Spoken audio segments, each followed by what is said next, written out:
네, 9월 7일 멤버십 라이브 파트 2 이어가도록 하겠습니다.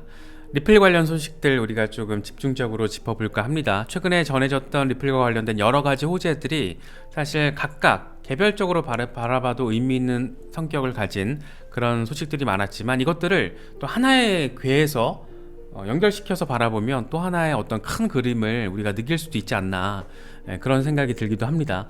지금 하루 이틀 사이에 가장 의미가 큰 건, 이거 사실 되게 큰 거거든요.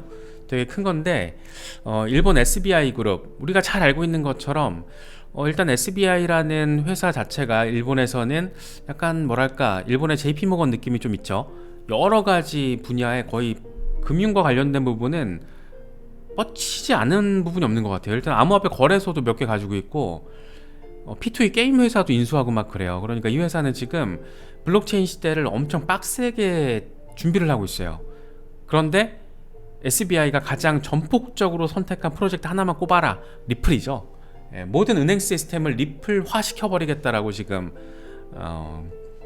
나름의 포부를 밝힌 그런 곳이 SBI입니다. SBI 회장이 또 그런 말을 직접적으로 하고, 그런 SBI 지금 리플의 초기 외부 투자자이고 지금도 가장 많은 지분을, 외부 투자자 지분을 가진 곳이 SBI예요. 그래서 리플의 어떤 동남아 확장, 중동 확장과 관련해서 가장 직접적으로 사실상의 스폰서 역할을 해준 게 또 SBI 그룹인데, 이번에 XRP 기반의 국제 송금 어떤 솔루션을 필리핀, 베트남, 인도네시아 은행들에 순차적으로 적용을 해서 확대를 하겠다, 이렇게 밝혔습니다. SBI 레밋과 SBI 리플 아시아가 제휴를 맺고 이걸 추진하기로 했다, 이렇게 얘기를 하고 있어요. SBI 리플 아시아는 SBI와 리플이 합작해서 만든 조인트 벤처예요. 합작사. 그래서 그러니까 자기들끼리 지금 일 벌리고 있는 거죠. 그래서 일본에서 SBI를 통해서 SBI 리밋, 그리고 SBI VC 트레이드 거래소, 여기를 거쳐서 이제 필리핀과 베트남, 인도네시아의 은행들, 은행 계좌와 SBI 그 XRP를 서로 연동시켜서 XRP를 브리지 커런시로 활용한 국경 간 송금을 더 효율적으로 혁신하겠다, 이런 얘기를 지금 하는 거죠. 왜 필리핀과 베트남, 인도네시아냐? 필리핀과 베트남, 인도네시아의 외국인 노동자들이 자국으로 돈을 송금하는 경우가 많잖아요. 그러니까 해외 송금을 많이 하잖아요. 그래서 동남아 시장이 국경 간 송금과 관련해서는 굉장히 큰 시장이라는 거. 필리핀, 베트남, 인도네시아, 말레이시아 이런 나라들이 굉장히, 태국 포함해서 굉장히 국경 간 송금, 국제 송금에 있어서는 굉장히 사이즈가 큰 시장이라고 이제 이야기를 하는데, 중동 메나 지역도 마찬가지죠. 아프리카 매노자들 다 여기 미국, 유럽 이런 데 나가 있잖아요. 거기서 이제 자국으로 송금을 하는 거잖아요. 그 규모가 워낙 크니까, 이게 사실 워낙 큰데 거기서 많은 돈들이 수수료로 날아가는 겁니다. 공중분해되는 거죠. 이거 다 은행에서 헤쳐먹는 거잖아요. 은행과 중간에 쓸데없이 많이 자리하고 있는 이 에이전시들이 다 먹어 처먹는 건데, 이걸 지금 XRP를 활용을 하게 되면 빠르게, 거의 실시간으로, 그리고 거의 공짜로, 수수료가 붙긴 붙지만 0.002 XRP 이런 식이니까 거의 공짜잖아요, 이게. 그러니까 엄청난 효율성, 그러니까 내가 보낸 돈이 온전하게 나의 가족에게 간다, 이런 또 장점이 있는 데다가 뭘 또 다른 게 할 필요가 없는 거예요. 사용자도 뭘 다른 걸 XRP를 활용해서 뭘 하는 게 아니고, 사용자는 몰라. 내 계좌가, 내가 지금 돈을 보내고 받는데 XRP 레저가 활용됐는지 XRP가 활용됐는지 이런 거 모릅니다. 그냥 은행 계좌와 XRP의 연동성이 생긴 건데, 그걸 지금 구현하고 있는 게 SBI 그룹인 거죠. 일본에서 필리핀, 베트남, 인도네시아. 이거 진짜 대박인 상황이에요. 그러니까 소비자인 나는 리플을 활용해서 지금 송금을 받는지 모르는데, 우리의 일상에 이미 리플 레저가 들어와 있는 거야. XRP가 막 돌아다니고 있는 거고. 너무 섹시하지 않나요? 전 이런 거 바라보고 있으면 와, 진짜 뭔가 터지긴 터지겠다, 이런 생각이 좀 많이 드는데, 이걸 지금 가장 적극적으로 동남아시아의 큰 송금 시장을 향해서 일본 SBI가 지금 일을 벌리고 있는 겁니다. 요시타카 기타오 회장, 이 양반도 완전 XRP 빠돌이죠. 그래서 2025년까지, 이때가 오사카 엑스폰가가 있어요. 그래서 일본 여러 은행들이 XRP를 사용하도록 할 계획을 세웠다라고 2019년도에 한 얘기예요. 그래서 이게 이제 조금 확대가 돼서 2025년까지 일본의 모든 은행들이 XRP를 사용하게 될 것이다. 이렇게 좀 단정적으로 보도가 되기도 했었는데 실질적으로는 좀 이런 멘트 뉘앙스. 그래서 XRP는 암호화폐 가운데 최고의 자산이다. 그러니까 XRP가 가진 이런 유틸리티적인 성격과 관련해서 기타오 요시타카라는 거의 제이미 다이먼 같은 존재인데 일본에서는 물론 약간 우파적인 성향이 강해서 그러니까 혐한 발언 같은 걸로 조금 논란이 됐던 인물이기도 하고 뭐 그런 거 따지면 이렇게 뭐 좋아할 만한 사람은 아닐 수도 있는데 그런 거 차치하고 XRP와 어떤 이런 금융 시스템의 혁신과 관련해서는 굉장히 섬두해서 이 할아버지가 지금 하고 있는 거예요. 멋있죠? 그래서 그런 상황이라는 것도 우리가 좀 알아볼 좀 고려를 해야 되는 하나의 덩어리. 이 하나의 덩어리를 지금 이 인도의 예스뱅크 사례를 접목시켜서 이제 좀 이해를 하시면은 예스뱅크 이슈가 조금 더 크게 의미 있게 느껴지시게 될 겁니다. 그래서 예스뱅크 한때 인도의 4대 민영은행이었는데 부채 이슈에 시달리다가 2020년에 모라토리엄 선언을 하게 됩니다. 그래서 이때 인도의 최대 국영은행 SBI, 이 SBI는 이 SBI랑 당연히 다르죠. 이게 스테이트 뱅크 오브 인디아인가 그래요. 그래서 인도 국영은행이 예스뱅크의 주식 49%를 인수하게 됩니다. 그러니까 사실상 국유화가 된 거죠. 근데 예스뱅크가 인도 중앙은행 CBDC 앱과 이 상호 운용성을 갖춘 그런 이번에 기술 이 앱을 출시를 하게 되는 거예요. 그래서 예스뱅크 앱을 통해서 CBDC 거래를 구현하는 상황. 와 대박이죠. 그러니까 인도 루피 CBDC를 은행 계좌와 연계가 되는 거예요. 지금 인도가 완전 엄청 빨라요. 이 혁신과 관련해서 최근에 이제 우주 산업의 혁신도 인도가 진짜 무섭잖아요. 인류 최초의 달 남극 탐험을 한 거잖아요. 거기다 이제 태양 탐사까지 곧장 나가고. 그러니까 인도란 나라가 가지고 있는 저력이라는 게 굉장히 무섭습니다. 지금 미국의 핀테크 50대 핀테크 기업 CEO 중에 뭐 상당한 퍼센트 비율이 인도계라는 거잖아요. 당장 구글만 봐도. 그러니까 인도에 이 똑똑한 친구들이 많아요. 인도계가. 그래서 인도가 이루고 있는 어떤 혁신, 일단 우주 탐사와 관련해서는 거의 뭐 지금 나사 쫄게 만드는 수준까지 가버렸고, 나사랑 중국이 지금 미국과 중국이 긴장하고 있을 정도가 입증이 됐고, 금융 혁신과 관련해서 그러니까 돈의 이슈라는 게 어떤 패권의 이슈와 맞닿아 있기 때문에 인도가 지금 뭔가 거듭나고 싶어서 지금까지 약간 엑스맨처럼 살아온 게 또 인도의 역사잖아요. 그 식민 역사에서 탈피가 된 이후부터 이게 미국 편을 들은 것 같다가도 여기 러시아 편을 듣는 것 같다가도 좋은 말로는 실리 외교, 중립 외교인데 이 각자의 다른 진영에서 바라볼기에는 약간 엑스맨 느낌이잖아요. 그랬던 인도가 이런 어마어마한 지금 혁신들을 추구하고 있는 겁니다. 그 중에 돈의 혁신과 관련해서는 CBDC, 블록체인 이 이슈를 빼놓을 수가 없는데 이미 사실은 도소매 결제가 다 본궤도에 올라와 있습니다. 이 도매 디지털 루피가 첫 파일럿 테스트가 지난해 11월, 소매 같은 경우에는 지난해 12월에 이미 시작이 됐어요. 그래서 루피 CBDC가 이제 국가적인 채택을 통해서 전폭적으로 활용되는 시대가 올 거잖아요. 아직은 그런 단계는 아니고 초기 단계지만, 그런데 예스뱅크가 리플의 파트너라는 거, 이게 중요한 거죠. 그러니까 우리는 CBDC를 나중에 CBDC 시대가 본격화돼서 원화 CBDC를 사용을 하고 그걸 막 인도 루피로 바꿔 우리가 뭐 거래를 할 일이 생겨서 인도에 내 거래처가 있어서 뭐 그걸 서로 이제 교환을 하는, 송금을 하는데 그 중간에 그 역할을, 그 교환 환전의 역할, 그 역할을 XRP가 해준다라는 거, 브리지 커런시 역할.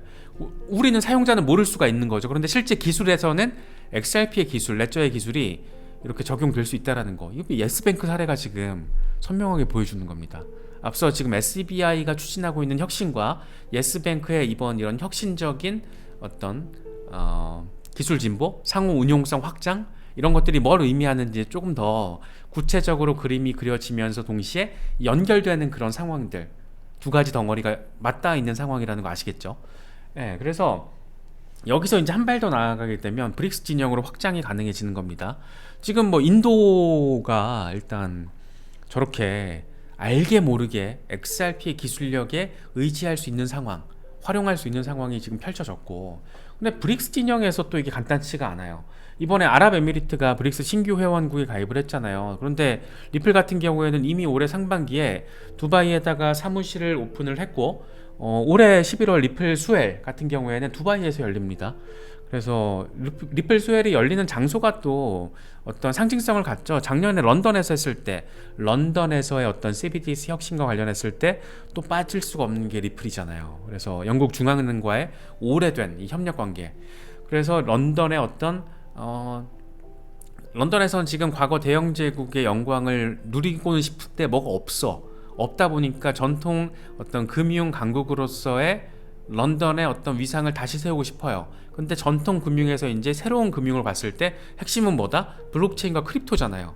그러니까 크립토 허브가 되고 싶어하는 영국의 어떤 야망. 특히 이제 리시 수낙 총리가 이 크립토 프렌들리 한 리시 수낙이 이제 총리 자리에 오르면서 더 그런 분위기가 고조가 됐는데 그 와중에 리플 스웰이 런던에서 열렸다라는 거. 그게 또 지난해 이맘때는 그게 또 화두였거든요. 그런데 올해 리플 스웰의 장소가 두바이입니다. 재밌죠? 그냥 괜히 심심해서 두바이에 산다 하는 게 아니다라는 말씀을 드리는 거예요. 또 사우디아라비아 또 간단치가 않습니다. 이번에 브릭스에 가입을 했는데 리플과 이 사브 뱅크 2019년에 이미 파트너십을 체결을 했습니다. 그래서 2021년 벌써 이제 2년 전인데 그때 이미 세 번째 리플 ODL이 열렸고 이때 이를 통해서 이제 US 달러 결제 구현이 이루어지고 있는 겁니다. 그러니까 아랍에미리트, 뭐 브릭스, 사우디아라비아, 인도 이렇게 다 알게 모르게 리플 레저와 선이 다 있는 거예요. 그러다 보니까 야 브릭스부터 시작할 수 있겠구나. 그러니까 저 이 끝에 있는 게 목표 지점이 그거잖아요. $10,000를 거쳐서 저 끝에 있는 게 세계 준비통화 반열에 올라가는 거, 리저브 커런시의 반열 이런 얘기를 하는 거잖아요. 이 극강의 XRP 맥시멀리스트들이 하는 얘기죠. 뭐 우리가 살아있을 때 볼 수 있을지 모르겠어요. 그런데 그런 시나리오를 얘기를 하는 거 정도는 또 뭐 전해지고 있는 사실이니까. 그래서 이런 어떤 의미 있는 시발점이 브릭스가 도약판이 될 수 있겠구나. 이런 생각을 우리가 하게 되는 거죠. 그리고 나서 이제 리플 $10,000 얘기로 이어지게 되는 겁니다. 이 흐름, 이 각국의 중앙은행들과 소비자들이 알게 모르게 XRP 레저 위에 올라타 있는 상황. 그런 와중에 은행들이 그렇게 채택을 하는 거잖아요. 그리고 정부의 채권까지, 채권 시장이 또 블록체인화, 크립토화되고 NFT화되고 기업의 채권, 상품 시장, 파생 상품 시장까지 다 이제 알게 모르게 XRP에 올라타게 된다라면 이거는 사실 불가능해요. 어떻게 100%다 리플 위로 올라오겠어요. 이것과 상호 운영성을 가지고 있는 어떤 수많은 어떤 그런 시스템들까지 연계시킨 거겠죠. 그래서 그런 것들을 상정했을 때 XRP가 $11,360까지 가능하다. 그래서 XRP는 $10,000로 설계가 됐다, 디자인이 됐다, 이런 얘기들 지금 강세론자들은 하고 있는 거죠. 근데 또 하필 이런 시기에, 이게 지난주인가? 크립토 뉴스가 또 이런 걸 했어요. XRP $10,000 시나리오를 분석을 했는데 꼭 단순한 꿈만은 아닐 수도 있는데 뭐 이런 상황을 얘기를 해버리니까 이게 또 관심을 끄는 거죠. 그래서 XRP는 CBDC 가교 역할을 하면서 미래 금융생태계 역할에서 매우 중요해졌다. 우리가 앞서서 지금 짚어본 게 이 상황이잖아요. 그래서 공급량은 또 제한되어 있기 때문에 $10,000 예측은 주목할 필요가 있다는 얘기를 합니다. 그래서 XRP가 $10 수준으로는 거래량을 처리하는 데 있어서 필요한 유동성을 제공하는데 크게 부족해. 그래서 $10,000 이상 가격이 형성돼야 유동성 제공 가능하다라고 얘기를 해요. 그런데 여기서 이제 우리가 궁금한 건 그런 거잖아요. 조금 더 자세하게, 아니 왜 꼭 $1,000가 아니라 $10,000여야 하는 건데 라는 게 좀 궁금한 지점이긴 하지만 그런 거에 대해서는 이야기는 없습니다, 물론. 그래서 XRP에 열광하는 사람이든 좀 다소 회의적인 사람이든 한 가지 분명한 게 있어. 이 $10,000 시나리오, 이거를 완전히 무시하는 건 성급한 결정일 수 있어, 뭐 이렇게 얘기를 합니다. 그래서 XRP 가지고 이제 중간중간 익절을 하시더라도 어떤 특정 물량 정도는 끝까지 가져간다, 뭐 이런 마인드가 좀 필요한 부분은 있다라고 저도 그 부분은 동의합니다. 그런데 과연 이 XRP $10,000라는 게 뭐 2년 안에 갑자기 막 확 하고 벌어지고 그러지는 않을 거라서, 저는 늘상 말씀드리지만 $10입니다. 그 목표 가격이 $10도 쉽지 않을 거예요.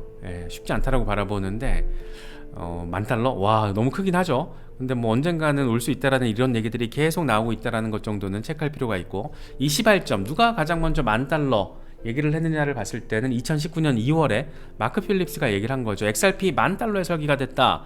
XRP는 애초부터 전 세계 모든 기관 소매 금융 시스템 대체를 위해서 설계가 됐다. 요 얘기하고 있는 거죠. 요 얘기 다 잡아먹는다고 얘기를 하고 있는 겁니다. 그래서 특히 이제 이게 첫 번째 논문이고 2월에, 그리고 나서 두 달 뒤에 두 번째 논문을 발표를 하는데 XRP 세계 준비 통화 이걸 또 제기를 하면서 엄청난 관심을 끌었습니다. XRP는 세계 준비 통화가 될 거야. 이게 또 wood가 아니라 will 이렇게 딱 단정적으로 써버리니까 오씨 뭐 있나 하고 이제 엄청 관심을 받았던 거죠. 그래서 이때 이제 등장했던 게 미국 부채가 2029년까지 28조 7천억 달러가 될 것으로 추정이 된다. 물론 이제 이미 지난해 10월에 31조 달러 돌파했죠. 뭐 이런 얘기, 그러니까 부채가 엄청 이제 커질 거란 얘기를 하는 건데 이게 각국 정부가 다 비슷하다라는 거죠. 미국뿐만 아니라. 그래서 XRP가 10,000달러가 되면 글로벌 부채 해결이 가능하고 이미 그걸 딱 설계를 해놓고 각국 정부가 XRP를 장외 OTC 마켓에서 열심히 매집을 한 다음에 XRP가 세계 준비 통화가 됐어 라고 발표를 해서 거기서 어마어마한 10,000달러 폭등까지 만들고 그걸 통해서 각국 정부는 빚을 청산을 한다. 뭐 이런 시나리오. 네. 상당히 어마어마합니다. 상당히 어마어마한 시나리오들에 대한 이야기들이 지금 나오고 있는 거예요. 그래서 은행과 XRP, 내가 쓰고 있는 은행 계좌와 XRP가 자연스럽게 연동이 되는 상황, 첫 번째 단계인 거죠. 그러고 나서 이제 CBDC. 그런데 그 CBDC가 국가적인 채택, 국가들의 채택 단위로 봤을 때 브릭스, 조금 더 이렇게 사이즈가 커지는 거죠. 그러다가 전 세계 모든 어떤 이런 상품 시장, 파생상품 시장까지 다 먹어버리는 상황. 그리고 나서 뭐가 된다? 10,000달러가 되고, 그리고 나서 세계 준비 통화가 된다. 이게 하나의 맥락으로 연결된다라는 거예요. 그래서 이런 점을 조금 크게 큰 틀에서